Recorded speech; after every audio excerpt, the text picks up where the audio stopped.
रामसमर्थ श्रीराम भाग 88.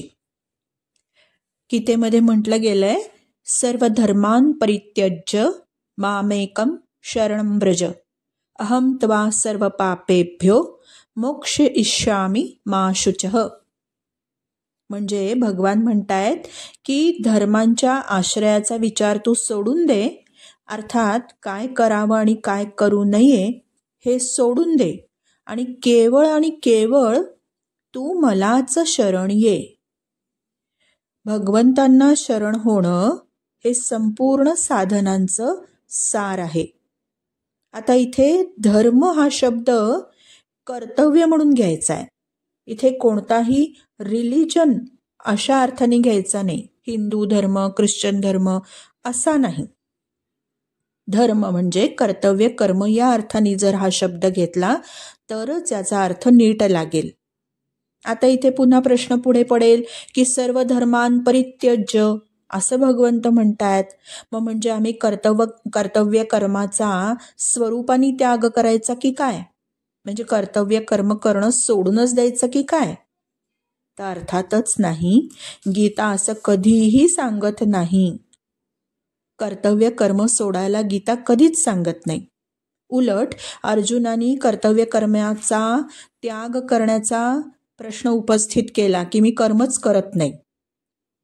तेव्हा भगवंतांनीच सांगितलंय की तुला कर्म केलंच पाहिजे. तू क्षात्रधर्मीय आहेस ना, तर तुला युद्ध केलंच पाहिजे. तर ते भगवान कर्तव्याच्या त्यागासंबंधी कसं बरं सांगतील?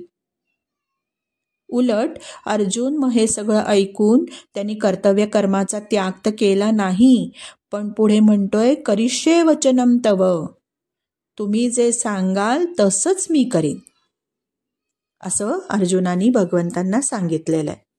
आणि गीतेचं पूर्ण अध्ययन केल्यानंतर आपल्याला असंही दिसून येतं की कोणत्याही परिस्थितीमध्ये कर्तव्य कर्म त्यागू नये. अर्जुनाने तर युद्धरूप कर्तव्य कर्म सोडून भिक्षा मागण्याचं जे कर्म आहे ते श्रेष्ठ समजत होते, पण भगवंतांनी तिथे त्यांचा निषेध केलाय. मग यावरून स्वरूपाने धर्माचा त्याग इथे अपेक्षित नाही. कर्मांना भगवंतांना अर्पण करणं, सर्व कर्म भगवंतांना अर्पण करणं हाच सर्वश्रेष्ठ धर्म आहे आणि तो केला पाहिजे. आता इथे पुन्हा आपल्याला वाटेल की आम्ही तर भगवंतांना कर्म अर्पण करतो, भगवंतच आमचे आहेत, आणि तरी सुद्धा एक मनामध्ये सल आहे की मी अयोग्य आहे, मी अनधिकारी आहे, मी निर्बल आहे, माझ्यात खूप अवगुण आहे, पण मी भगवंताचा आहे. तर तेव्हा भगवंत म्हणतायत की त्याची तू चिंता करू नको, या अवगुणांचं तू भय धरू नको, कारण एकदा तू मला शरण आलास ना, अनन्य झालास ना, मग त्यातली उणीव तुझी कशी राहील बरं? ती काही जी उणीव आहे ती माझी उणीव आहे. आता त्या उणीवेची पूर्तता करणं माझं काम आहे, असं भगवंत स्वतः म्हणतायत. आणि नुसतं म्हणत नाहीये, एक विभीषणाची गोष्ट पण आहे. विभीषणांच्या द्वारे एका गावामध्ये, विप्रघोष नावाच्या गावामध्ये एकाची ब्रह्महत्या घडली. म्हणजे त्याची अशी गोष्ट आहे की विभीषण रंगनाथांच्या दर्शनाला जात होते आणि इतक्या आतुरतेने जात होते की त्यांच्या रथाखाली एक ब्राह्मण आला आणि तो मेला, तरी त्यांना ते कळलंच नाही. मग इतर ब्राह्मणांनी, इतर पुजाऱ्यांनी त्यांना खूप मारलं विभीषणांना, पण विभीषण मेले नाहीत, कारण विभीषणांना तर चिरंजीवत्वाचं वरदान आहे ना. मग ब्राह्मणांनी विभीषणांना साखळदंडाने बांधलं आणि एका गुहेमध्ये बंद करून ठेवलं. आता श्रीरामांच्या म्हणजे रंगनाथांच्या दर्शनाला नेहमी विभीषण येत आहेत असं त्यांना, रामांना तर माहिती होतं, पण आता किती दिवस झाले आले नाही विभीषण. म्हणून हा सर्व वृत्तांत जेव्हा त्यांनी समजून घेतला की विभीषण कुठे आहेत, काय झालं, का आले नाही, हे जेव्हा कारण कळलं ना श्रीरामांना, तेव्हा ताबडतोब ते विप्रघोष गावी गेले. श्रीराम त्यांच्याजवळ गेले. ब्राह्मणांनी रामचंद्रांचा फार आदर केला आणि म्हणाले, महाराज आम्ही यांना गुहेमध्ये बंद करून ठेवलंय कारण यांनी ब्रह्महत्या केलीये.